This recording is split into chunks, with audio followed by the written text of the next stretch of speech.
Om Namo Bhagavate Ramakrishnaya. Lessons for Life from Swami Jagadatmananji's inspiring bestseller Learn to Live, Volume 1, Chapter 1, Hidden Truth. Infinite power is hidden within every one of us.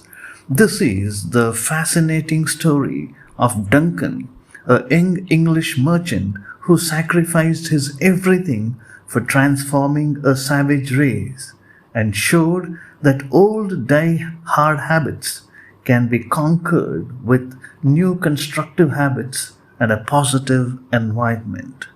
Now let us listen to this fascinating story of Duncan, the young English merchant. The influence of the surrounding. There is a depiction of how life can be deformed when there is no proper guidance on the one hand and no effort proceeding from intense desire to change on the other. An expert in psychology shows how an individual may turn into a hardened criminal. A person who witnesses a scene of murder for the first time is deeply shocked and develops utter disgust with the crime. But if he is often exposed to such a crime, he gradually gets used to it and it does not shock him anymore. A man who is in the company of murderers for a long time will gradually be so much influenced by them that he himself will not hesitate to commit a crime. Some prisoners may come out of the prison after serving long terms. Though they are released, they may ask the jailer to admit them again into the prison because they feel helpless when they are out of their accustomed surrounding.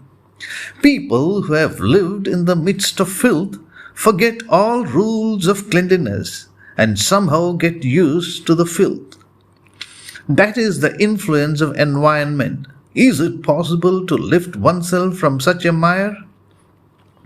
Do you know the story of a young English businessman named Duncan who struggled with unsurpassed sacrifice, effort, and devotion to lift a cannibalistic tribe from the deep abyss of evil habits into which it had fallen because of convention, custom, and environment? The story of his adventure can be a source of inspiration to any community which wants to proceed on the path of progress and development. In 1857, a British merchant ship anchored near an island in the Pacific Ocean in Alaska, to the northwest of Canada.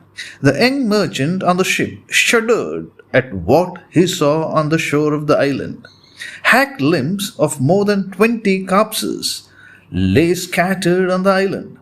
Taking note of Duncan's horror and shock, the officer of the ship said, "Mr. Duncan, they are Tsimshian Indians. They always fight with one another and kill each other. They are besides cannibals. Killing is their sport. They are also addicted to drinking alcohol. The fur that they have brought from the woods after hard work are sold at cheap rates for alcohol. For the sake of alcohol, they won't even hesitate to sell their children." Duncan was horrified to see a father, for the sake of money, forcing his screaming daughter to surrender herself to soldiers. He was deeply hurt. These people need a guide, they need a reformer, they need a friend. These thoughts began to resound in his mind. Duncan's love for mankind urged him to take a firm oath. With a strong determination to do something not attempted so far by any white man, he entered the field of social service. He started living amidst these savage people, exposing himself to grave danger. He learned their language. He tried to win their hearts with sincere love and honest dealings with them. He visited every cottage, established contacts with the men, and gave them the ideas of cleanliness and hygiene. He brought together young men, trained them, and raised a group of devoted volunteers.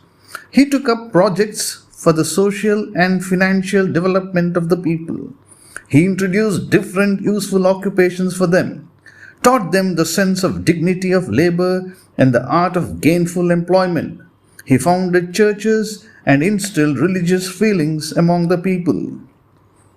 In order to free them from the deep rooted evil habits, he waged a relentless battle for several years, showing extraordinary patience and splendid determination.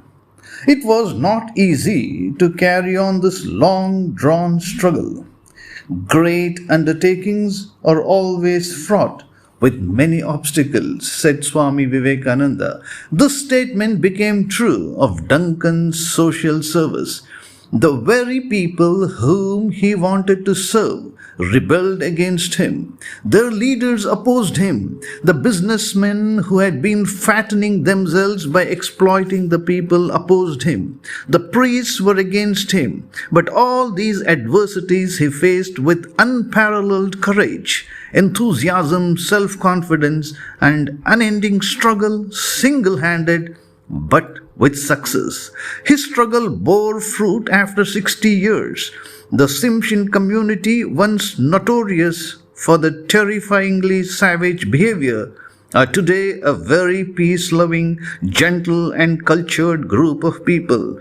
No barbaric actions are committed by them anymore. None of them drink alcohol today. It was Duncan who declared after his experiment and investigation the wisdom that old die-hard habits can be conquered with new constructive habits. In 1918, when he was 86 years old, Duncan breathed his last, but he remained the apple of the eye of the Tsimshian community and was always held in great respect. This is the story of Duncan, who did everything to lift the savage race. Om Shanti Shanti Shanti. Harihi Om Tat Sat. Shri Ramakrishna Arpanamastu.